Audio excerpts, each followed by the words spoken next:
Welcome back to the aphorism series. In this video, we are going to talk about aphorism number 64. Aphorism 64 states secondary counteraction and secondary curative action. Let us start by reading the aphorism.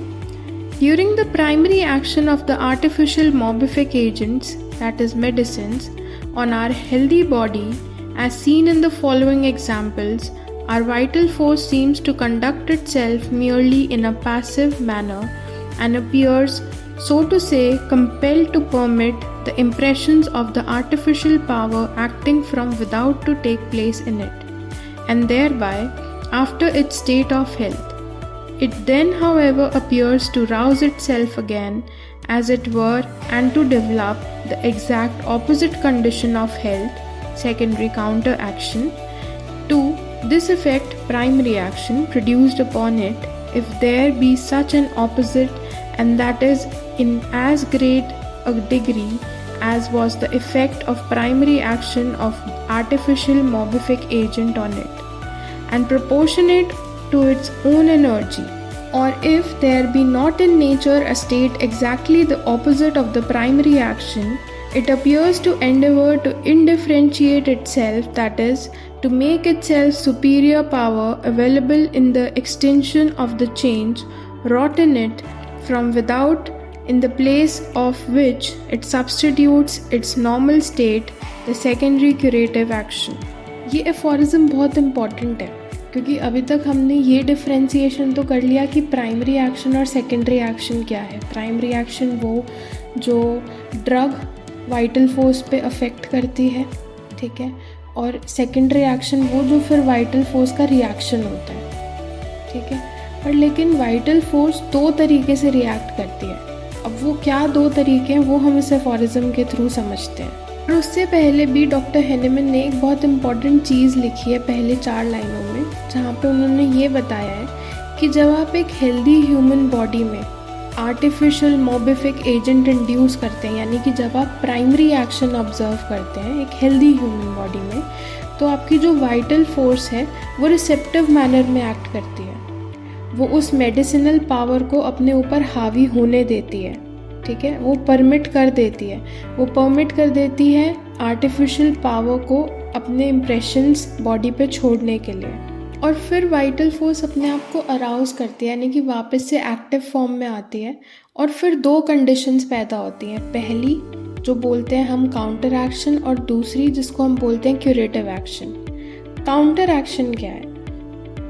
आपने तराजू देखा है, जहाँ पे एक side पे कुछ रख दो तो वो हैवी हो जाता है जब तक आप दूसरी साइड कुछ नहीं रखते. आपको एक बैलेंस बनाना पड़ता है, ठीक है, दोनों साइड इक्वल चीज़ें रखनी पड़ती है, इक्वल अमाउंट रखना पड़ता है. तो वैसे ही हमारी बॉडी बैलेंस बनाने के लिए एक ऑपोजिट के साथ एक दूसरा ऑपोजिट रख देती है, ठीक है. मान लीजिए कि पेशेंट को डायरिया है, तो वाइटल फोर्स क्या करेगी? अगर आपकी मेडिसिन ने डायरिया इंड्यूस किया बॉडी में, तो वाइटल फोर्स फाइट बैक करके उसके अंदर कॉन्स्टिपेशन कर देगी, ठीक है, ऑपोजिट करेगी उसका.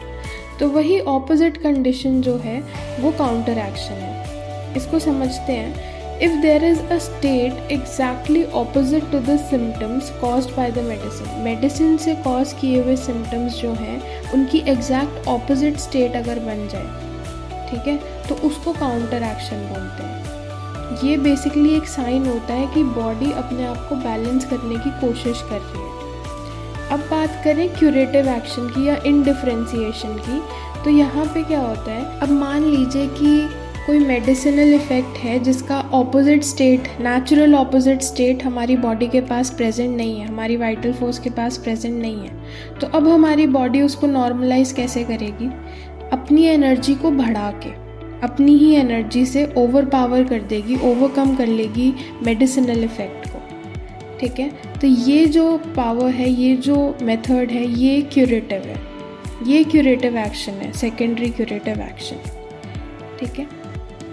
और सेकेंडरी क्यूरेटिव एक्शन में जो ये नॉर्मल स्टेट अचीव होती है, जो ये हेल्दी स्टेट अचीव होती है, ये होती है बाय एक्सटिंग्विशिंग द चेंजेस, मतलब परमानेंटली एक्सटिंग्विश कर देना, ठीक है.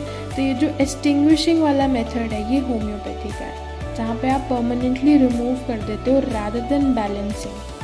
काउंटर एक्शन में आप सिर्फ बैलेंस कर रहे हो चीज़ों को, ठीक है, आप परमानेंटली रिमूव नहीं कर रहे हो डिजीज़ को। और होम्योपैथी में या क्यूरेटिव एक्शन में आप ये देखते हो कि आप उस चेंज को जो मेडिसिन ने डाला है आपकी बॉडी में, उस चेंज को परमानेंटली एक्सटिंग्विश कर पा रहे हो। अब इस एफोरिज्म की एक्सप्लेनेशन रीड करते हैं ताकि आप बेटर अंडरस्टैंड कर सकें। Primary action: when we take a medicine that causes symptoms similar to a disease in a healthy person, our body initially responds passively, allowing the medicine to affect our health. Opposite condition: if there's a state exactly opposite to the symptoms caused by the medicine, our body reacts by developing this opposite condition, which is a sign that the body is trying to balance itself. Counteraction: this opposite condition is called counteraction and it occurs to counterbalance the effects of the medicine. Degree of counteraction: the degree of this opposite reaction is usually as strong as the effect of the medicine and depends on the body's energy. Indifferentiation: if there isn't a natural opposite state to the medicine's effect, the body tries to normalize it by using its own energy to overcome the effects of the medicine. Normal state: this process called indifferentiation helps the body return to its normal, healthy state by extinguishing the changes caused by the medicine. और यही हमारा curative action भी होता है.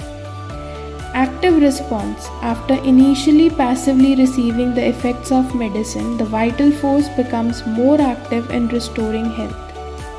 Healing process: the body's response to the medicine is part of its natural healing process aiming to restore balance and health. Overall process: so in simple terms, when we take a medicine, जब एक medicine लेते हैं, our body first let it affect us. हमारी body हमें affect होने के लिए छोड़ देती है, ठीक है, उस मेडिसिन का असर हमारी बॉडी पे हो जाए, इसलिए हमारी बॉडी ओपन रहती है। Then it reacts by either developing opposite symptom. अब जब वो सिम्टम बॉडी में आ गए, या तो बॉडी हमारी रिएक्ट करेगी कैसे, बाय अपोजिंग द सिम्टम्स, ठीक है, उसके ऑपोजिट सिम्टम्स प्रोड्यूस करके, या by using its own energy to restore balance and health, या अपनी खुद की एनर्जी यूज़ करके अपनी हेल्थ और अपना बैलेंस वापस रिस्टोर करना। That's all in the video.